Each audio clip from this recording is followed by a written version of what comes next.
everybody. Welcome back. We got a very fun episode of Elev8 in store for you tonight. We're going to be joined here in a second by 603Glass. I'm super excited to talk with him about his techniques, his glass work, creating different types of fish out of glass. I've been a fan of his for a long time, so it should be super fun. Before we get into that, we're going to hear a quick word from Steve. What up, y'all? And welcome to another Elev8. Tonight we got 603Glass. Oh man, it's fishy crazy going down there. Anyways, his glass is super cool, really fishy. The textures he does on the scales, amazing. I absolutely love it. Real quick, I want to mention we're looking for some help, Elev8 dolls. And anyways, I'm just too excited to go talk about this guy because I love fishing. Let's check this out. Thanks, Steve. That was super awesome. And now for our very special interview with Joe Forestall, also known as 603Glass on Instagram. Hey man, how's it going? Great. How are you doing today? I'm doing pretty well. Thanks for doing this with us. I got a few questions here for you. How did you get started blowing glass? Well, I started back in 2003, the end of 2003, beginning of 2004. I had just gotten out of school for graphic design, actually, got my degree in that, and still try to use that a little bit. But I knew that wasn't quite what I wanted to do, to be stuck in a design firm, and I was kind of looking around, and coincidentally, I went up to this place in Vermont called Simon Pierce. They do like factory blown soft glass type stuff, all clear, Swedish style. I went up there for lunch. I didn't go up there even to check out the glass blowing. I just went out there for lunch. I heard they had glass blowing. Let's go check it out. And I went downstairs where they have the glass blowing showroom, the shop, and I started talking to a guy, and I didn't realize he was the head glass blower. And by the end of a 20-minute conversation, I had an interview scheduled, and I went up there and interviewed to be an apprentice glass blower, and lived in Vermont like 3 weeks after I had gone to lunch to that spot, and I started glass blowing, and I've been doing it every day since. Like a year and a half into that, I bought myself a torch. Heard about this flame working thing. What's this all about? And so I bought a torch and set it up in my garage, and come to find out 17 years later, I'm doing all that. And, majority is all flame working, and has been for a while, and I'm still working in the garage. So Nice. Yeah. Were you like smoking weed at all when you first got into blowing glass? Yeah, absolutely. I actually, tried to make my first pipe in high school in ceramics class, and got in the next morning when it was supposed to be fired for the first time. The teacher was like, "Hey, Joe, I got to talk to you." I tried to explain that it was a spoon for drinking all the milk out of the bottom of the bowl when you're done eating cereal, but she didn't buy it. So I wasn't able to make that one. But yeah, I smoked weed. I'm always kind of been a participant in the weed scene. Nice. So like, when you first got that torch, was pipes like one of the first things you tried to make? I actually started making pendants and marbles and anything that I could make. I was out in my garage using vermiculite, didn't have a kiln for the first little bit, and was just making whatever I could. And then probably did that for like a year, and then started trying to make hollow stuff and pipes, and it soon became the majority of my work.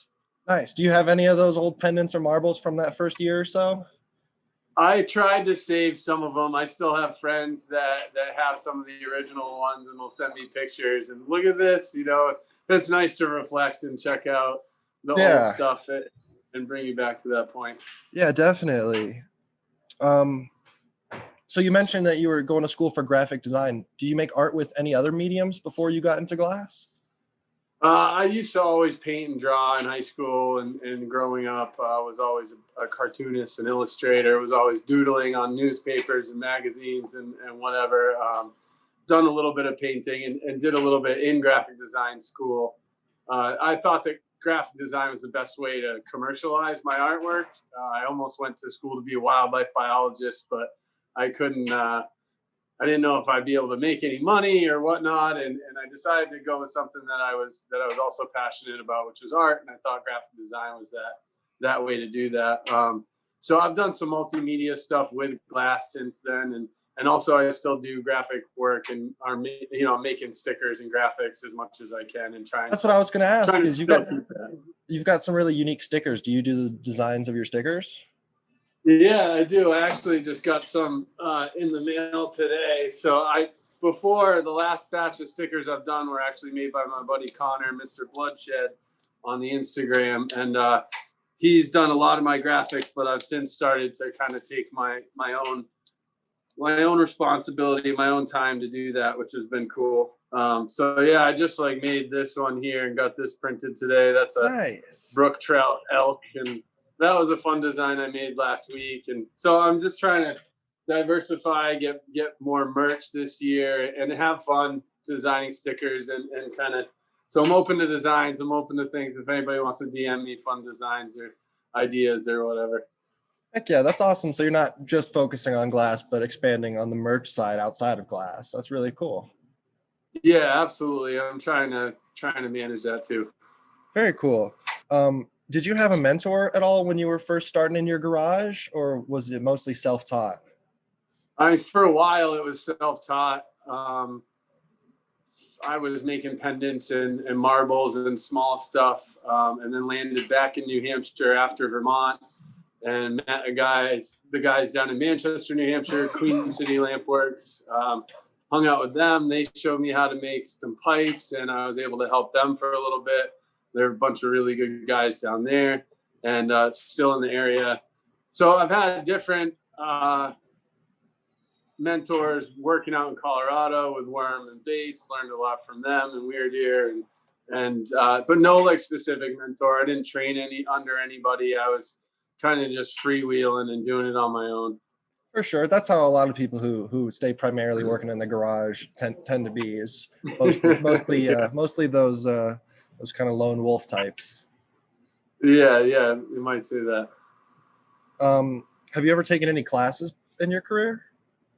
Yeah, I've taken a couple classes. I took a cool class with Mickelson at Snow Farm in Massachusetts. That was a good time. It ended up being just a small class, and Joe Peters took that class too. And so it was like me and Joe and Mickelson and a couple other people that were there, mostly for beads, and were surprised by the class. And that was one of the best class experiences I've had at Snow Farm, and just having I think it was an extended class. I want to say it's 4 or 5 days.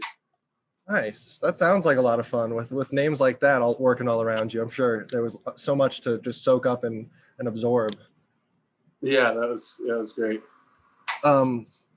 So where did you get the inspiration for creating glass fish or the patterns of fish in glass? Well, I really I didn't make a fish for the first 8 or 9 years of my career. I was making all types of different stuff, pretty much whatever shops wanted and whatever was selling at the time. And I was mostly in New England, in New Hampshire area, and I kind of wanted to figure out something that was my niche and my style. And, I'm always outside enjoying nature, hunting and fishing. And so, I'd be out there fishing. Like, what am I going to make in glass? Oh, look at this gorgeous fish. Put it back. Like, oh, what am I going to make? What's the, and then one day it just kind of clicked. Like, what if I could make fish? And so I started to try to do that. And I didn't even think I could ever make it out of color, because the colors of a fish are so varying and so vibrant and different. And I also didn't have the same skill sets that I have to work with color that I do now. And so it was kind of a growing thing. At first I made them out of clear glass and I painted them. I actually have like an old one here that kicks around my shop. So this one nice. Broke obviously, but so I was making them out of clear, and then I was hand painting them and sealing them. And then finally I had the balls, I guess, or whatever, to start messing around with it with colored glass. And thank God for all the color companies making such a varying palette that we have nowadays. Like when I first started, whatever, that sounds like old guy-ish, but yeah, when I first started, we didn't have the color palette that we have now, and the work that I do now, I wouldn't be able to do on the same level. Yeah, that I can today. That's one thing that is really common. I hear from glass blowers that started in the late 90s, early 2000s, is the color palette was just nothing compared to what it is, and then the accessibility of knowledge is nothing compared to what it is now. It's like everything was so hush Yeah, hush back absolutely. then. Absolutely. What was the first type of fish that you ever made out of glass? I think it was a brown trout. I think it was Nice. a brown trout and then a rainbow trout. Or they kind of were at the same time. I was messing around with different colors. That was a Very really cool. fun process, trying to Nice. match the colors up. Do you have a favorite fish that you make or have made? I think the brook trout is my favorite. It's my favorite mix of colors. It's also one of the harder mixes that I use, some temperamental colors in there. So it's been a challenge, and I think that's my favorite. Nice. Do you have like any idea how many different species of fish that you've created out of glass? I haven't counted them officially. I don't know, maybe 15, 20, Nice. 25. Very cool. Do you do customs at all? Could people just be like, hey, I want a so-and-so type of fish? Is that something that you could do, or? Yeah, absolutely. Which gets to be fun and sometimes super challenge, biting off more than I can chew sometimes. Or yeah, I love challenges like that and committing to trying something new. So Nice. anytime, yeah. Nice. What are some other styles or techniques that you like to use besides creating the fish? I've always been a fan of sculpture in general, hollow and solid. That's kind of where my passion is in glass, and what kind of drives me the most and interests me the most. But there's so many avenues and so many different techniques, and I've used a lot of different ones through the years. I think like everybody, I've done a fair amount of line work. I like doing double layer stuff. I like doing fume work, although I'm not very good at it at all compared to so many amazing people that do fume. But yeah, I think mostly sculpture is my favorite technique. Nice. Not if that's necessarily a technique, but no, I would definitely consider that like an area of focus. yeah. What are your favorite items to blow? Pipes, rigs, pendants? I think I have the most fun doing rigs and doing a little bit fancier pieces, or pieces that take a little bit more time, and you're investing more time and kind of having that time with the piece, Yeah. A smaller, faster piece. You only have so much time with it. We have that time with it as we make it, and then take it off. We get to touch it the next day, which is always really fun. But the whole idea of working on a rig for a couple days or building parts and really focusing on the detail on every little part and then putting it together. When you build like a larger scale rig or something like that, do you sketch out your ideas beforehand, or you just kind of like dive right in? It's kind of a little bit of both, depending. I'm not very good at doing things with clear at first. Obviously, like when you step into a new project, like the smarter thing to do would maybe be like work it out in clear first. I usually go full color every time and just kind of dive right into it. Sometimes I'll sketch it out on paper. Sometimes I've been working on the iPad. I'll sketch it out on that. But a lot of reference photos, a lot of stuff like that when I'm sculpting. Nice. That's what I was going to ask, was what's your process for creating such accurate representations of fish? Is it reference photos? Yeah, absolutely. I've got a TV screen on my bench. I'm usually pulling up pictures on the internet, or I have kind of stock photos that I pull up when I'm making certain fish, certain angles that I like. That is my main goal, is to try to make the sculptures look as realistic as possible, which is not something I necessarily think I achieve, but I try every time, and I'm happy being able to have references. I've wanted to get some kind of like taxidermy models for the shop and have those hanging around the shop. Yeah, that's a good idea. Yeah. What is your favorite color to work with? I do a lot with the sparkle stardust, the blue stardust and green stardust. Those are fun to work with. Nice. Do you have a least favorite color? No, not really. Really? Nothing you're like afraid of or shy I away mean, I've from? definitely had problems with some greens. I've definitely had problems. I use the Boro Sticks lobster on my brook trout, and that is definitely a good time to wrestle with sometimes. Um, but yeah, no, nothing I dislike that I could say For I sure. dislike. Nice. What would you say is the most difficult piece that you've ever attempted?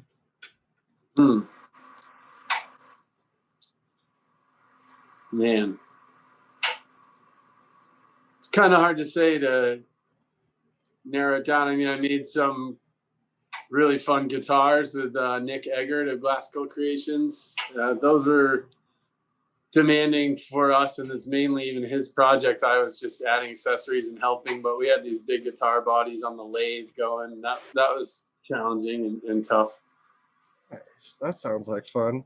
That leads me right into my next question, which is, do you do collaborations often?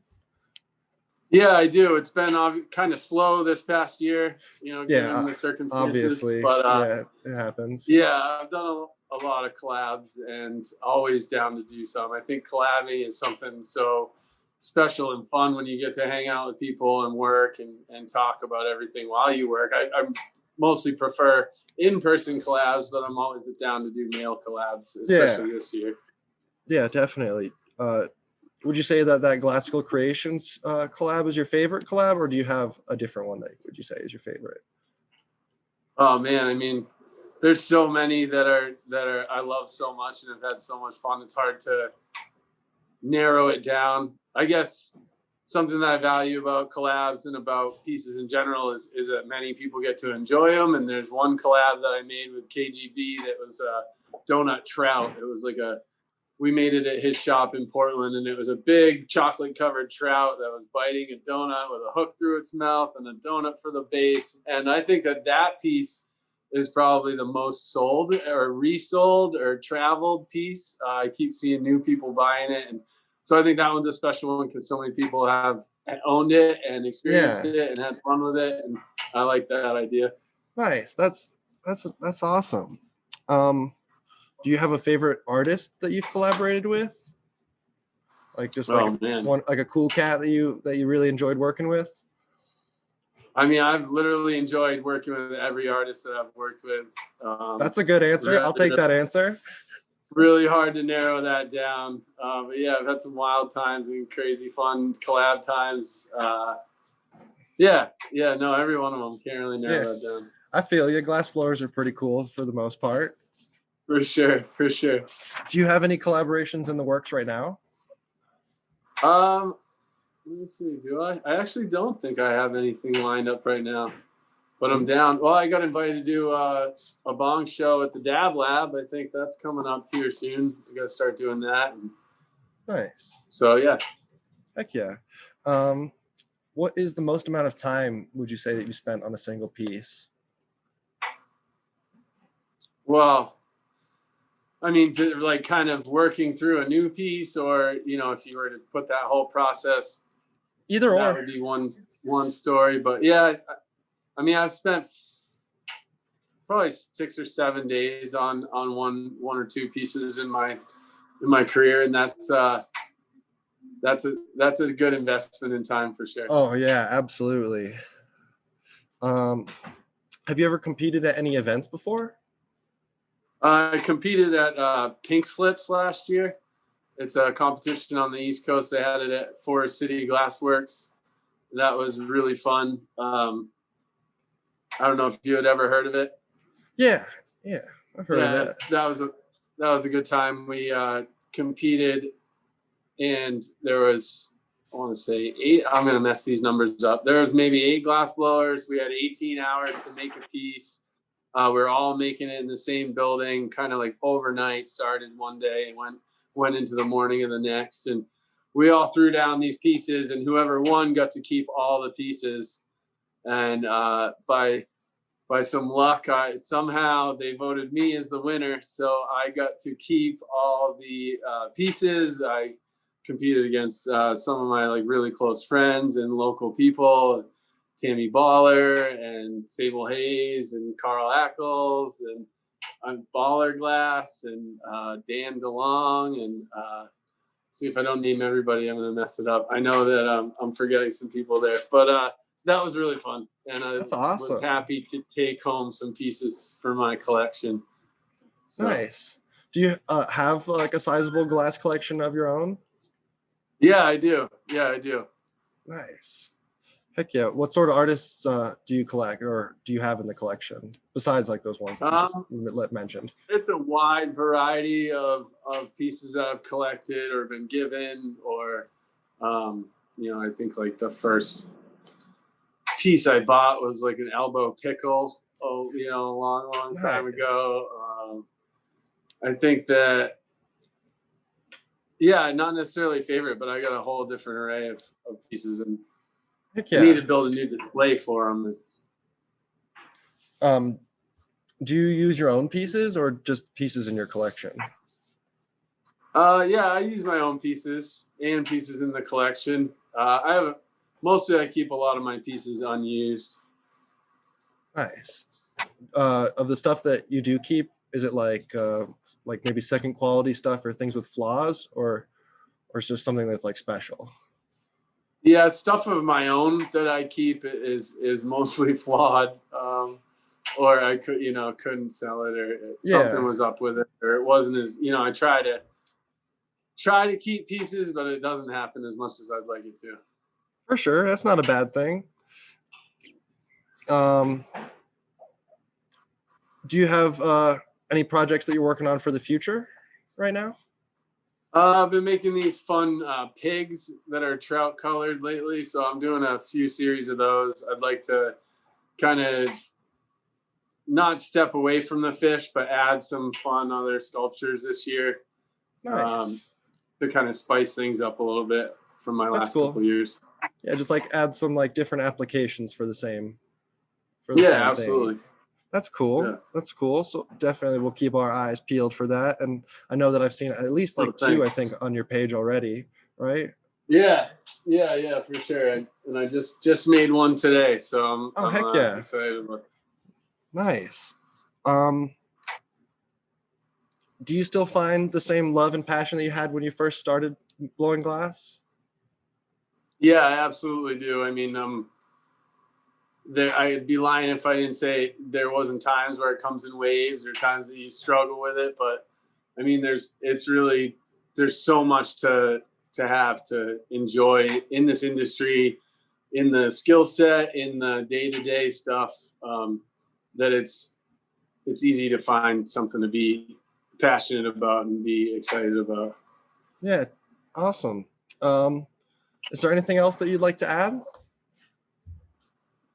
No, not really. I appreciate you having me on here today and hitting me up. And you guys, it's cool that you guys have been doing this. I got to watch a few of them, and so I appreciate you guys inviting me to sit down. And I should probably get back to work. So for sure. Well, we appreciate you joining us. Thanks so much. Huge fan personally, and everybody, make sure to go check out his work on Instagram at 603Glass. That was super fun. Thanks for watching, everybody. Huge thanks to 603Glass for joining us for that interview. It was a pleasure to get to talk with him. If you've got some time, go check out Elev8 Dolls and Elev8 Veterans. We really would appreciate your help. Thanks for joining us again. We'll see you next week. Elevate mind, body, and spirit.